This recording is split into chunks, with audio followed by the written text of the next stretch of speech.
നമസ്കാരം. മുൻ മന്ത്രിയും MLA-യുമായിട്ടുള്ള ആന്റണി രാജു എന്ന ജെട്ടി രാജു തൊണ്ടി മുതൽ തിരിമറി കേസിൽ വിചാരണ നേരിടണമെന്ന സുപ്രീം കോടതി ഉത്തരവ് കാലങ്ങളായി നടന്നുവന്ന തിരിമറികളെ മുഴുവൻ എല്ലാവർക്കും മനസ്സിലാക്കി കൊടുക്കുന്നതാണ്. ശക്തമായ തെളിവുകൾ ഉണ്ടായിട്ടും പല ഘട്ടങ്ങളിലായി നടന്നത് ആന്റണി രാജുവിനെ സംരക്ഷിക്കാനുള്ള നീക്കങ്ങളാണ് എന്നത് വ്യക്തം. ഫോറൻസിക് പരിശോധനാ ഫലമടക്കം ഉണ്ടായിട്ടും പോലീസ് കേസ് അവസാനിപ്പിക്കാനുള്ള വ്യഗ്രതയാണ് കാണിച്ചത്. ഇപ്പോൾ സുപ്രീം കോടതി വിധിയിൽ നിർണായകമായത് മൂന്ന് തെളിവുകളാണ്. കോടതിയിലെ തൊണ്ടി രജിസ്റ്ററിൽ എഴുതിയ അതേ വാചകം, received the item number T24/1/9 as per court order on 9/8/90. Antony രാജുവിനെ കൊണ്ട് അന്നത്തെ അന്വേഷണ ഉദ്യോഗസ്ഥൻ അസിസ്റ്റന്റ് കമ്മീഷണർ P. പ്രഭ 5 തവണ എഴുതിപ്പിച്ച് 5 തവണ ഒപ്പും ഇടിയിപ്പിച്ചിട്ടുണ്ട്. കൂടാതെ മറ്റൊരു പേപ്പറിൽ റിട്ടേൺഡ് ഓൺ 5/12/90 എന്നും എഴുതിപ്പിച്ചു. അതും 5 തവണ തന്നെയായിരുന്നു. ഇവ കൂടാതെ ആന്റണി രാജു 1990 കാലത്ത് എഴുതിയ ഏതാനും രേഖകളും താരതമ്യത്തിനായി ഫോറൻസിക് വിഭാഗം ശേഖരിച്ചു. തിരുവനന്തപുരം ഫോറൻസിക് ലാബിൽ നടത്തിയ പരിശോധനയിൽ എല്ലാ കൈയക്ഷരവും ഒരാളുടേതാണെന്ന് കണ്ടെത്തുകയും ചെയ്തു. ലഹരി കേസിൽ കുടുങ്ങിയ വിദേശിയെ രക്ഷപ്പെടുത്താൻ തൊണ്ടി മുതലിൽ കൃത്രിമം നടത്തിയ ആന്റണി രാജുവിന് പ്രധാനമായും കുരുക്കായിരിക്കുന്നത് ഈ ഫോറൻസിക് പരിശോധന തന്നെയാണ്. ഇതോടെ തൊണ്ടിയായ അടിവസ്ത്രം കൈക്കലാക്കാൻ തൊണ്ടി രജിസ്റ്ററിൽ ഇംഗ്ലീഷിൽ എഴുതി ഒപ്പിട്ടത് ആന്റണി രാജു തന്നെയെന്ന് സ്ഥിരീകരിച്ചു. ഇതടക്കം സാധ്യമായ എല്ലാ ശാസ്ത്രീയ പരിശോധനകളും പൂർത്തിയാക്കിയാണ് ആന്റണി രാജുവിനെ പ്രതി ചേർത്ത് കുറ്റപത്രം തയ്യാറാക്കിയത്. ലഹരി കേസിൽ അറസ്റ്റിലായ ആൻഡ്രൂ സാൽവദോർ സർവലിയുടെ മുഷിഞ്ഞ അണ്ടർവെയർ കൈക്കലാക്കാൻ ആന്റണി രാജു നടത്തിയ വിദഗ്ധ ഇടപെടലിന്റെ തെളിവാണ് കോടതിയുടെ തൊണ്ടി രജിസ്റ്ററിലെ ഈ കൈയെഴുത്തും ഒപ്പും. രണ്ടാമത്തേതായിട്ടുള്ളത് കടും നീല ബനിയൻ തുണിയ മുഷിഞ്ഞ ജെട്ടി എന്നാണ് material. Received the item number T24/1/90 as per court order on 9/8/90 എന്ന് രേഖപ്പെടുത്തിയ തൊണ്ടി വസ്തുവിനെ കേസിലുടനീളം പരാമർശിക്കുന്നത്. ഈ അടിവസ്ത്രം വെട്ടിത്തയ്ച്ച് ചെറുതാക്കിയെന്ന് ഫോറൻസിക് പരിശോധന സ്ഥിരീകരിച്ചതാണ്.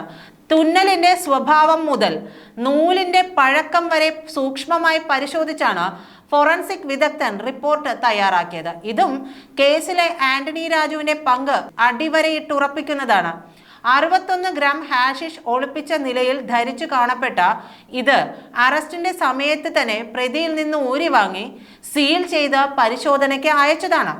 സാധാരണ നിലയ്ക്ക് ആരും തയ്ച്ച് ചെറുതാക്കാൻ ഇടയില്ലാത്ത അടിവസ്ത്രത്തിലെ പ്രകടമായ വ്യത്യാസം ഫോറൻസിക് വിദഗ്ധർ ചൂണ്ടിക്കാട്ടുന്നത് പ്രധാനമായും തുന്നലിന്റെ കാര്യത്തിൽ തന്നെയാണ്. മാത്രവുമല്ല, അസ്വാഭാവികമെന്ന് കണ്ട തുന്നലുകളെല്ലാം പുതിയവയാണെന്നും ഫോറൻസിക് റിപ്പോർട്ടിൽ പറയുകയും ചെയ്യുന്നുണ്ട്. ഇത്രയും കാര്യങ്ങൾ ഫോറൻസിക് പരിശോധനയിൽ വ്യക്തമാകുന്ന സാഹചര്യത്തിൽ ഈ തൊണ്ടി വസ്തു ആരൊക്കെ കൈകാര്യം ചെയ്തിരുന്നു എന്ന ചോദ്യമാണ് പ്രസക്തമാകുന്നത്. കോടതിയാണ് കസ്റ്റോഡിയൻ. ഇവിടെ നിന്ന് അന്യായമായി കൈക്കലാക്കി 4 മാസത്തോളം കൈവശം വെച്ചത് അഭിഭാഷകൻ ആന്റണി രാജു ആണ്. കോടതിയിലെ തൊണ്ടി രജിസ്റ്റർ ഇതിന് തെളിവായിട്ടുണ്ട്. തിരുവനന്തപുരം ഫോറൻസിക് ലാബ് 1996 നൽകിയ ഈ റിപ്പോർട്ടുകളും കയ്യിൽ വെച്ചാണ് 2002 ഒരു തെളിവുമില്ലെന്ന് പറഞ്ഞ് കേസ് അവസാനിപ്പിക്കാൻ പോലീസ് ശ്രമിച്ചത് എന്നതാണ് ഏറെ വിചിത്രം. അടിവസ്ത്രം വെട്ടിത്തയ്ച്ച് ചെറുതാക്കിയ കേസിൽ ആന്റണി രാജുവിനെ തള്ളിയ അദ്ദേഹത്തിന്റെ സീനിയർ അഡ്വക്കേറ്റ് സെലിൻ വിൽഫ്രഡും അന്വേഷണ സംഘത്തിന് മൊഴി നൽകിയിരുന്നു. ഇനി മൂന്നാമത്തേതായി പറയേണ്ടത് ആന്റണി രാജു ലഹരിക്കടത്ത് കേസിൽ നിന്ന് രക്ഷപ്പെടുത്തിയ ഓസ്ട്രേലിയക്കാരൻ ആൻഡ്രൂ സാൽവദോർ സർവലെ അവിടെ എത്തി മറ്റൊരു കൊലക്കേസിൽ പെട്ടതോടെയാണ് കേരളത്തിൽ വക്കീലുമായി ചേർന്ന് നടത്തിയ തട്ടിപ്പിന്റെ കഥ പുറത്തു വരുന്നത്. അഡ്വക്കേറ്റ് ആന്റണി രാജുവിന്റെ കാര്യക്ഷമത കൊണ്ട് കേസിൽ നിന്നൂരിയ ആൻഡ്രൂ തൊട്ടടുത്ത് തന്നെ നാടുവിട്ടു.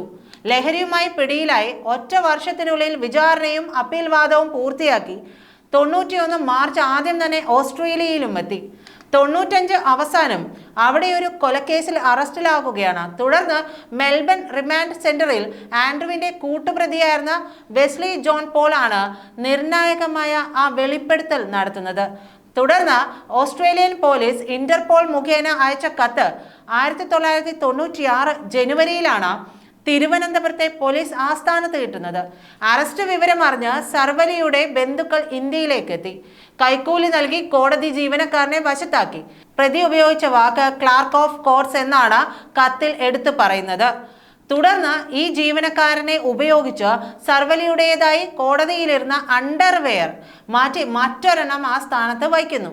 പിന്നീട് നടന്ന ഹൈക്കോടതിയിലെ അപ്പീൽ വാദത്തിനിടെ തൊണ്ടി അടിവസ്ത്രം പ്രതിക്ക് ധരിക്കാൻ പാകത്തിലുള്ളതല്ല എന്ന വാദമുയർത്തുന്നു. ഇത് കോടതി പരിശോധിക്കുന്നു. സർവലി മുക്തനാവുകയും കുറ്റവിമുക്തനാവുകയും ചെയ്യുന്നു. ഓസ്ട്രേലിയൻ പോലീസ് ഹോമിസൈഡ് സ്ക്വാഡിലെ ഡിറ്റക്റ്റീവ് സീനിയർ കോൺസ്റ്റബിൾമാരായ ഗ്രീൻ, വൂൾഫ് എന്നിവർ 1996 ജനുവരി 25-നാണ് ഈ മൊഴി രേഖപ്പെടുത്തിയതെന്നും ഇന്റർപോൾ കത്തിൽ വിശദീകരിക്കുന്നുണ്ട്. ഇന്റർപോൾ കാൻബറ ഓഫീസിൽ നിന്ന് ഡൽഹി വഴിയാണ് കത്ത് തിരുവനന്തപുരത്തെത്തുന്നത്.